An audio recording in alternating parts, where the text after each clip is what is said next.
Olá para todos. Enfim, estou conseguindo gravar essa aula.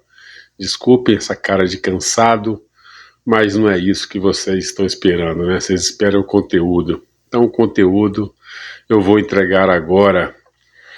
Vamos aí para a nossa quarta aula sobre filosofia estoica e hoje vamos falar de Sêneca, esse cara muito interessante e considerado o maior filósofo estoico do Império Romano, né?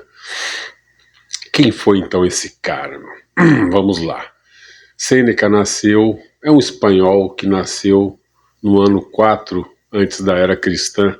Inclusive, primeira coisa, nasceu no mesmo ano de Jesus Cristo, ano 4, né? Então são contemporâneos. Já nasceu de uma família rica.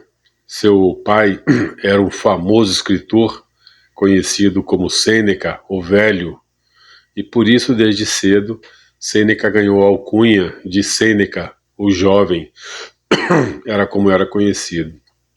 Já com 3 anos de idade, seu pai despachou ele para Roma para estudar oratória e filosofia com um grande filósofo romano chamado Átalo. E é com ele que o Sêneca vai desenvolver todo o seu conhecimento em retórica e filosofia. Um adendo, 3 anos, colocar para estudar oratória e filosofia não ia rolar, né? Para você ver que naquela época o ser humano não tinha a menor consciência do que era o nosso cérebro, porque nessa idade os nossos hemisférios nem formados completamente estão, principalmente o lado esquerdo, que é o lado da linguística, da lógica, da racionalidade. Mas, fechando parênteses aí, vamos voltar ao que interessa. Então, Sêneca foi enviado para Roma para estudar com Átalo. Átalo era era muito conhecido pela sua eloquência, né? O cara era muito versado em filosofia, era um estoico e também versado em oratória. Então, a retórica dele era muito boa. E Sêneca, então, cresce juntamente com Átalo, estudando muito sobre isso. E os seus principais ídolos era, logicamente, Sócrates, o filósofo sexto, e Pitágoras, né? E o Sêneca gostava muito de criticar os textos de Epicuro. Para quem não sabe, Epicuro foi o criador da filosofia epicurista, que na época era a grande rival da filosofia estoica, né? E o Sêneca adorava espetar Epicuro ali, rebatendo os textos dele. Enfim, foi crescendo e eu acho legal que tem uma frase que Átalo falava muito vamos embora. Átalo falava muito para Sêneca, que diz o seguinte: se acostume a viver com pouco e quando se manifestar, se manifeste com coragem e grandeza de alma. Eu acho essa frase maravilhosa. Eu vou até repetir. Se acostume a viver com pouco e quando se manifestar, se manifeste com coragem e grandeza de alma. Então gravem essa frase, levem para o dia a dia de vocês e quem tem filho, martela isso na cabeça deles, né? Como Átalo fez com Sêneca. Uma outra frase um conceito que Átalo ficava muito em cima de Sêneca era sobre a virtude da temperança, porque Átalo considerava a virtude da temperança a principal virtude estoica, né? E que era o quê? A moderação. Para ele, a pessoa que tinha moderação tinha a possibilidade muito maior de ser feliz. Então, vida que segue, chegou um certo momento que Átalo foi confrontar Tibério, uma grande besteira que ele fez. Tibério era o imperador de Roma e Átalo confrontou ele, né, questionando as ações, a forma que Tibério estava comandando ali Roma. E o que aconteceu? Ele foi exilado por determinação de Tibério e a partir daí passou a carregar pedra para se manter. Vida que segue novamente. Sêneca, que já não tinha uma saúde muito boa, debilitado, os pais dele mandaram ele para o Egito para ele recuperar a saúde. Ele tinha tuberculose. Então foi para o Egito para recuperar sua saúde e ficou um bom tempo lá. Com 35 anos, Sêneca volta para Roma. Chegando em Roma, ele já conseguiu de cara um emprego de funcionário público, graças à influência da família junto ao governo, né? Então Sêneca começou a trabalhar como orador e como advogado. Obviamente Sêneca era um cara inteligente, já era um cara muito versado em retórica, né? Era um filósofo. Ele rapidamente conseguiu subir na escala hierárquica e chegou a senador. Só que quando chegou a senador, foi lá e deu aquela pisada no tomate igual ao seu mestre. Resolveu criticar a escravidão de Roma. E a escravidão em Roma, naquela época, era muito acentuada. Tinha muitos escravos em Roma. O que aconteceu? Nessa época, já o imperador era Calígula, filho de Tibério, e Calígula não gostou nada dessa crítica. E ia ordenar que assassinassem Sêneca. Por sorte, alguns amigos de Sêneca, também senadores, foram em Calígula e falaram: não faz com ele não assassina ele não. O cara é muito doente, está fraco, vai morrer a qualquer momento. E com essa conversa, eles conseguiram demover Calígula dessa ordem que ele ia dar de assassinar Sêneca. A partir daí, Sêneca ficou pianinho, né? Viu que a coisa ficou feia, parou de querer fazer graça e continuou ali no trabalho dele. Passado-se tempo, Calígula foi assassinado e quem assumiu o Império de Roma foi seu tio Cláudio. Sêneca, na dele, quietinho, no arrozinho com feijão, Tibério assume o Império. Olha o barulho, ó. Tibério assume o Império Romano. E Sêneca quietinho, só que Sêneca estava tendo um caso com a sobrinha mais nova de Tibério.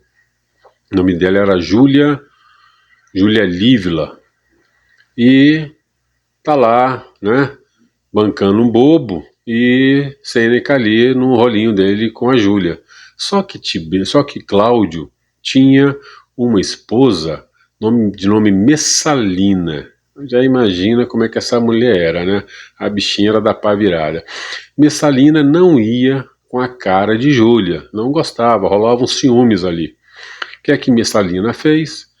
Ficou de olho e descobriu essa relação afetiva entre Júlia e Sêneca, que era um adultério. Ela foi lá e entregou tudo para o Cláudio. Cláudio, sabendo, ficou irritado e o que ele fez? Exilou os dois. Aí Sêneca foi para Córcega e lá ficou durante 8 anos exilado.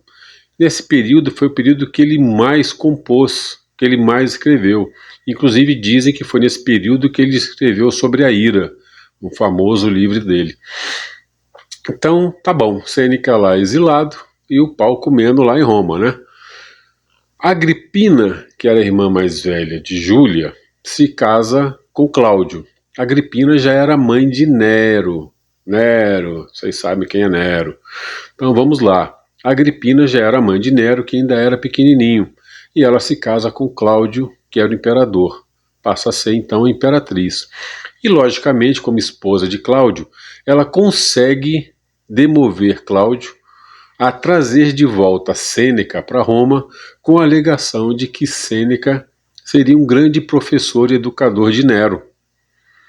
E Cláudio concorda, volta Sêneca para Roma. Então Sêneca já volta para Roma, já como professor e educador de Nero. Passado-se o tempo, Sêneca começou a perceber que Nero não ia ser nada fácil de educar, porque Nero já tinha ali a sua psicopatia, já começava a colocar as manguinhas de fora. Sabe aquele moleque que quer furar o olho do gato, essas coisas aí. Então ele percebeu que Nero já tinha uma certa dificuldade de seguir padrões e que já existia dentro dele uma crueldade. Mas, como ainda era jovem, Sêneca conseguia controlá-lo. Então Sêneca foi ali trabalhando em cima de Nero para mantê-lo sempre dentro da linha. E, novamente, vida que segue. Quando Nero fez 16 anos, a sua mãe Agripina deu uma aprontada boa. Ela envenenou Cláudio com cogumelos envenenados. Cogumelos envenenados, aqueles cogumelos venenosos, né? Tem aqueles cogumelos que são venenosos, né? Não são cogumelos envenenados, cogumelos venenosos. Então ela envenenou Cláudio com esses cogumelos e Cláudio virou estrelinha, foi-se. Porta aberta, caminho aberto para quem? Para Nero, que era o seu sucessor, enteado de Cláudio. Só que Nero tinha 16 anos, gente. 16 anos, o moleque já tinha seus requintes de crueldade, e aí você já sabe o que aconteceu com Roma, né? Então vamos lá. Nero assume o poder e a partir daí dobrou o problema para Sêneca, que tinha muita dificuldade como conselheiro de Nero de conseguir controlá-lo e controlar suas maldades. Chega um ponto que Nero começa a assassinar seus sucessores, porque ele não queria ter sucessor. Então ele começou a matar um a um. Nem com Sêneca falando para ele que ele nunca ia conseguir eliminar todos os seus sucessores, ele falava que sim, que ele ia. Então a vida de Nero passou a ser o quê? Ou ele estava assassinando alguém, ou ele estava no teatro de Roma fazendo as suas apresentações, que desde criança ele amava cantar ou representar como ator, dançar. E então, como imperador, ele ia para o teatro e lá ele criava suas representações e enchia o auditório com seus súditos. E ai daquele súdito que no meio da apresentação dele quisesse sair. Já era, né? Então, auditório cheio, ele fazia lá a sua apresentação bem fraquinha, mas se apresentava e estava tudo certo. Então Nero, em vez de cuidar de Roma, ele vivia de quê? De assassinar seus sucessores e quem fosse contra ele e fazia suas apresentações teatrais. Fato é que Sêneca chegou a um certo ponto que perdeu completamente o controle dele. Mas aí vem um lado de Sêneca que a gente vai ter que colocar aqui. Um grande filósofo estoico. Só que foi na gestão de Nero que Sêneca ficou milionário. Sêneca passou a ser o homem mais rico do mundo, não é de Roma, do mundo, o homem mais rico. Então, meu amigo, dá para perceber que aí tá meio estranho o lado estoico dele, né? Então chegou a certo ponto até que ele fez uma pergunta para ele mesmo e respondeu. Ele perguntou: até que ponto até que ponto é adequado o limite até que ponto é o limite adequado da riqueza? Saiu. Até que ponto é o limite adequado da riqueza? E ele mesmo respondeu: até o ponto em que seja necessário, até o ponto em que seja suficiente. Eu acho que Sêneca não estava muito bem entendendo o que significava necessário e suficiente, né? O cara mais rico do mundo, então isso ficou estranho.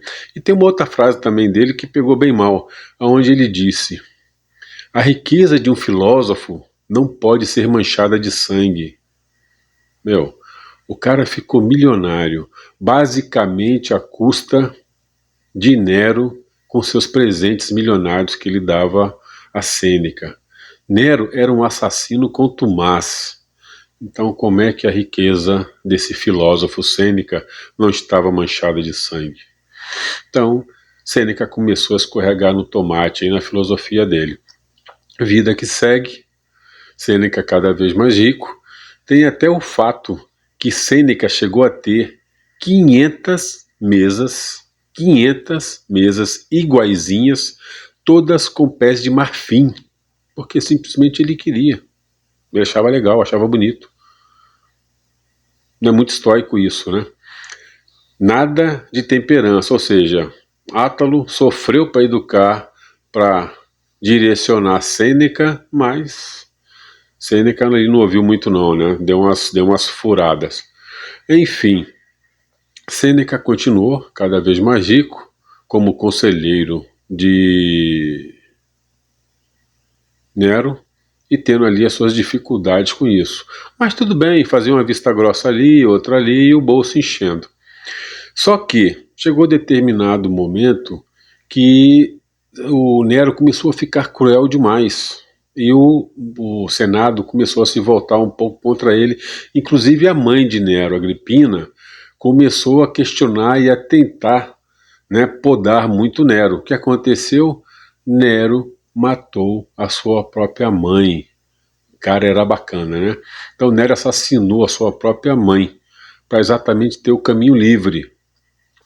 E a partir daí a coisa só piorou e desandou de vez ladeira abaixo. Cada vez Nero ficava mais cruel.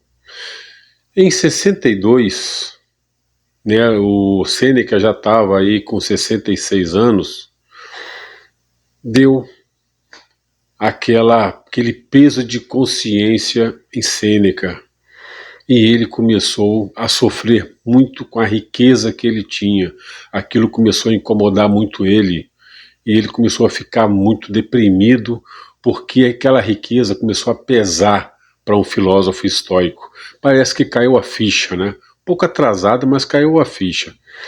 Então ele foi a Nero e falou para Nero: você pode ficar com todos os meus bens, desde que você me permita me aposentar, porque eu quero terminar os meus dias tranquilo, estudando minha filosofia, sem problema algum, quero ter paz.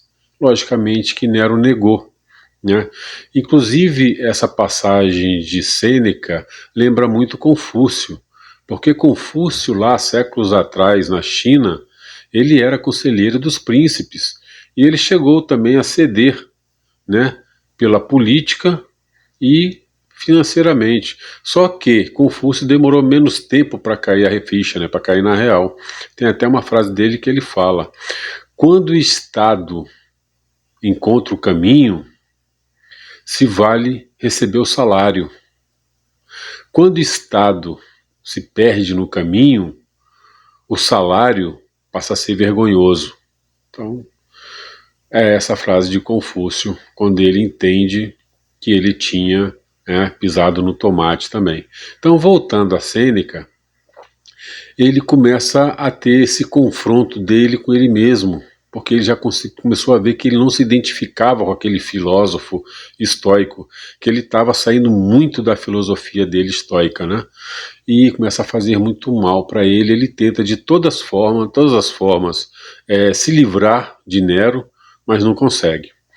Em 64, ano de 64 depois de Cristo, acontece um grande incêndio em Roma.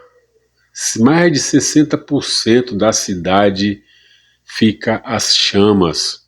E Nero, no palácio dele, ó, curtindo a vida, nem aí. Isso abalou completamente o staff em Roma. O Senado ficou louco, porque achavam que quem tinha colocado esse fogo era o louco psicopata do Nero. Por quê? Porque Nero já vinha falando que ele queria fazer uma reforma em Roma. Então o pessoal colocou a culpa nele, né? Esse cara colocou fogo em Roma para depois ele reconstruir da forma que ele quer reconstruir.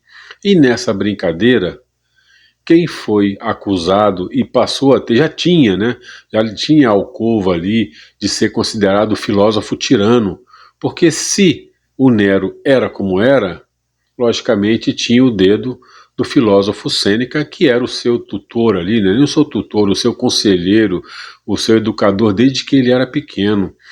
Então, Sêneca já era conhecido como filósofo tirano. E nessa brincadeira, quando estava tendo esse incêndio, obviamente o culparam também, como se ele fosse também responsável. Só que exatamente nesse momento, Caio Pisão, um dos senadores, faz um levante através de uma conspiração para matar Nero, uma conspiração que fica conhecida como Conspiração de Pisão, exatamente o sobrenome de Caio, esse senador. Só que deu ruim, deu errado, não conseguiram matar Nero. E Sêneca que tinha sido colocado como um dos idealizadores dessa conspiração, o Nero não conseguiu matar exatamente pela proximidade, foi o professor dele. Só que ele ordenou que Sêneca se suicidasse. E aí Sêneca foi para a cachola, foi preso. Conta-se que no dia que Sêneca ia tirar a sua vida, ele estava dentro lá da prisão e estava com alguns amigos. E ele comentou: eu passei a minha vida dedicado ao que estava sob meu controle. E o que não estava, eu simplesmente aceitei. Aqui não vai ser diferente, porque eu ter que me suicidar não está sob meu controle. É uma ordem do imperador e eu vou ter que cumprir. Então, se não está sob meu controle, eu aceito tranquilamente que seja, porque essa é a minha realidade. Ele foi lá, cortou seus pulsos e também virou estrelinha. Então, nesse momento aí final da vida de Sêneca, ele mostrou realmente que ele era um grande estoicista, um grande estoico, né? Então, assim, não quero desmerecer Sêneca. Logicamente que ele, desde pequeno, ele sempre demonstrou ganância. Ele sempre foi um cara ganancioso, que queria alcançar o poder em Roma, queria ser uma pessoa respeitada e conhecida. E ele conseguiu. Só que nesse caminho, logicamente, ele se perdeu bastante, né? Ele escorregou muito ali no tomate, na filosofia estoica, tanto que quando tinha 66 anos já velho, ele começou a pesar isso para ele. Mas, logicamente, não tiramos o mérito desse grande filósofo estoico que ele foi. Inclusive, foi o que mais escreveu sobre o estoicismo e é onde hoje nós temos a maior literatura, né, sobre essa filosofia. E você vê que o cara realmente entendia muito, né, de filosofia estoica. Então, esses adendos aí é porque o ser humano realmente não é perfeito, né? Isso é uma prova pra gente que conseguir seguir alguma doutrina não é fácil. A gente tem que estar sempre se policiando, a gente tem que estar sempre se questionando, nós temos que estar sempre ali na prososte, né? Que é a autovigilância, a atenção o tempo inteiro em nosso comportamento.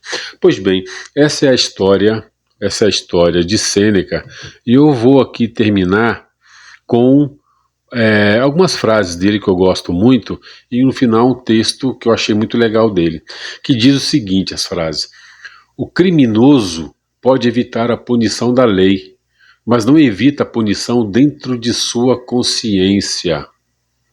Isso é meio que para ele mesmo, essa frase, né?